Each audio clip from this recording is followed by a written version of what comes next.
Rodrigo, eu posso ser um cara totalmente cruel ao ponto de cometer as maiores barbaridades que a gente conhece aí, que existem, do mundo físico. E vamos supor que eu tive a sorte do meu penúltimo dia de vida eu me arrependi. Genuinamente. Eu sou um cara que estou livre daqueles todos os meus erros? Se nós três morremos aqui agora, eu não quero morrer, ainda tem muita coisa, não tô com plano pra Você morrer tem medo hoje. de morrer? Não, Eu tenho.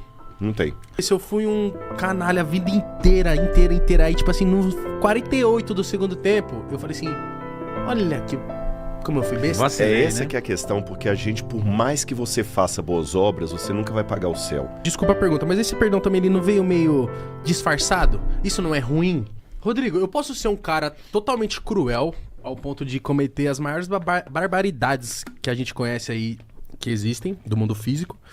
E vamos supor que eu tive a sorte do meu penúltimo dia de vida eu me arrependi. Genuinamente. Eu sou um cara que estou livre daqueles todos os meus erros? Na verdade, nem precisa ir tão longe na história. Nós três aqui já pisamos na bola. Com certeza. O quê? Eu vou... Mítico, então? Aí eu vou dar um de judeu. Eu vou Filho dar um da de judeu puta. agora. Eu vou responder sua pergunta com outra pergunta. Se nós três morremos aqui agora, eu não quero morrer, ainda tem muita coisa. Não tô com plano pra Você morrer tem medo hoje. de morrer? Não, Eu tenho. não tem. É mó da Agora hora, eu tenho. É mó da hora ter minha mãe e meu pai. Hoje tá eu ligado? tenho, lógico, eu tenho medo assim. Eu não quero que minha esposa fique, Fique a só. gente pensa, eu quero ter filho. Nesse sentido, eu tenho. Mas assim, o medo da morte, não. Sem nenhum fanismo. Mas voltando à questão dos nossos pecados. Eu me arrependi. Tá. Vocês também. Sim. Se cair uma pedra aqui agora, Deus vai considerar o nosso arrependimento ou as pisadas na bola que nós demos? É o que diz que ele vai considerar o arrependimento genuíno. Você já respondeu sua própria pergunta. Sim. Você entendeu? Só que aí pra mim fica muito confuso, porque se eu fui um canalha a vida inteira, aí tipo assim, nos 48 do segundo tempo, eu falei assim, olha que como eu fui besta. Vacilei, Essa né? que é a questão, porque a gente, por mais que você faça boas obras, você nunca vai pagar o céu. O único jeito de eu ir para a eternidade é aceitando o que Cristo fez por mim. As obras que eu pratico, o bem que eu... Assim como o mal. Olha, interessante. Eu já contei essa história e vou contar de novo Por aqui. favor. Se alguém já ouviu, gente, algum recorte, dá licença de contar de novo, tá? Tem uma história que uma vez no faroeste americano, um camarada, ele numa briga de bar, matou um outro. E naquela época as pessoas quando cometiam crimes assim iam pra forca, correto? E aí marcaram a forca do camarada. Só que alguns lá se apiedando dele, que ele tava bêbado, o pai também batia, a mãe não sei o que e tudo mais e tal, escreveram uma carta pro governador pedindo misericórdia e clemência. O governador falou, eu vou perdoar esse camarada, mas primeiro eu quero saber quem eu estou perdoando. O governador colocou um clergyman de padre, fingiu que era um padre, botou a carta do perdão do sujeito dentro da Bíblia, E leu como se fosse. fechou a Bíblia com a carta aqui dentro e foi até lá. Quando o governador, disfarçado de padre, chegou com a carta dentro da Bíblia, falou assim, meu amigo, deixe-me abrir esse livro porque eu tenho algo muito importante aqui para você.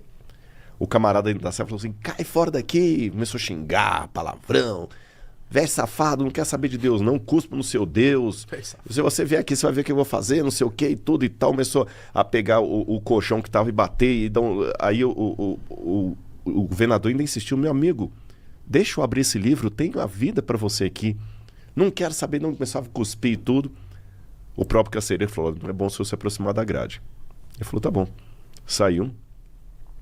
Quando ele saiu, o carcereiro falou assim, seu idiota. Por que eu sou idiota? Aquele padre que você mandou embora não era um padre. Era um governador do estado. E dentro daquela Bíblia estava a sua carta de perdão. O seu indulto.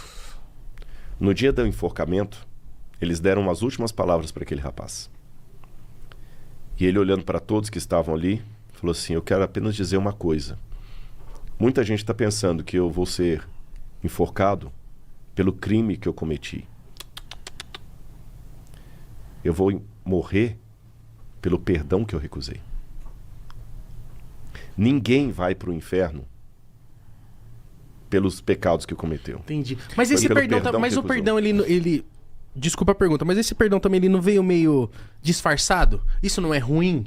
Não, Deus sabe. É aí que tá. Eu não conheço, nenhum maior psicólogo do mundo conhece os meandros da sinceridade da pessoa.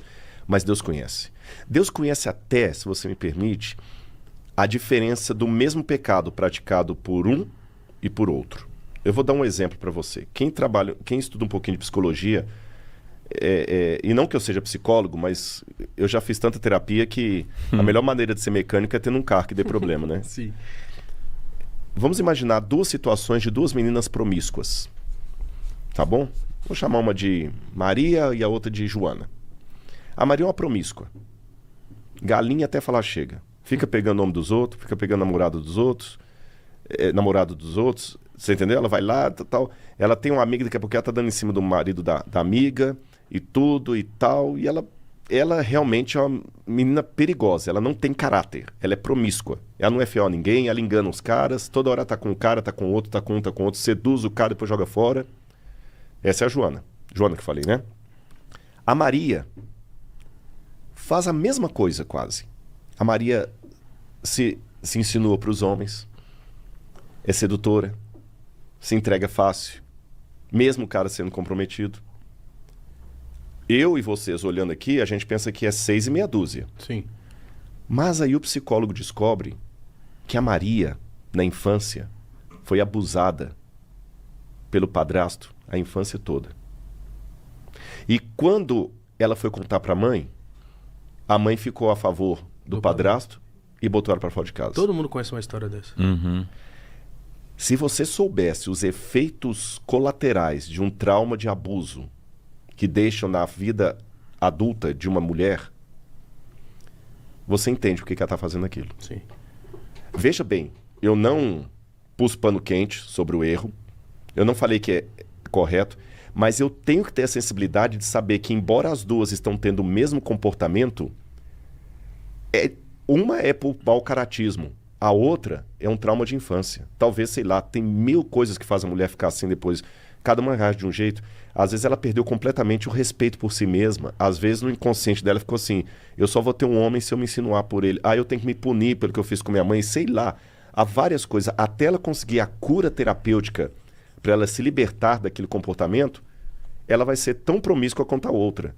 Agora, Deus consegue ver a diferença entre uma mulher e outra mulher. Eu e vocês não. Por isso que a Bíblia deixa bem claro que duas coisas bíblicas. O que é errado, mas não julguem a ninguém para que vocês também não sejam julgados. Por exemplo, um psicopata, então. Por exemplo, ele nasceu bugado, alguma coisa ali. E aí? O que acontece? Ele é doente. É doente, só que Deus também não fala para a gente tirar as consequências do erro. É mais ou menos assim. Se eu dirigir a 180 km por hora... Tô provocando. Eu tô provocando. E se o pneu estourar, a natureza, a vida não vai perguntar se eu tô tirando um racha ou se eu tô levando minha mulher para o hospital que ela vai ganhar neném. Uhum. Estourou. Então Deus também não tira as consequências.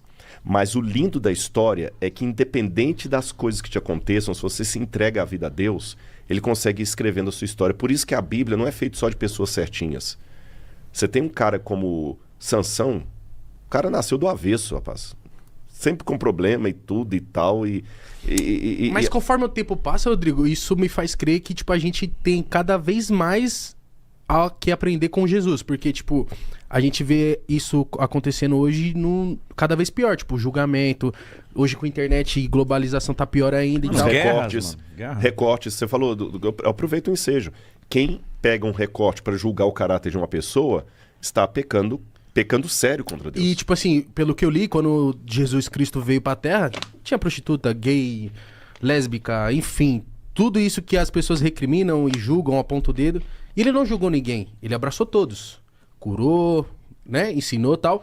E por que as pessoas, às vezes, fazem isso, hoje em dia, às vezes, entre aspas, em nome de Jesus, sabe? Uhum. E é isso que me dá uma grande interrogação e eu fico com a cabeça explodindo. Eu diria que extremismo é um lado da verdade que ficou louco. Isso que é extremismo.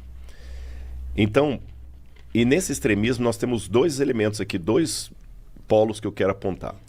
Tem aqueles que, em nome de Jesus, julgam e condenam todo mundo ao inferno. E tem aqueles que, em nome de Jesus, passam um pano para tudo enquanto é erro. A gente tem que também fazer a diferença.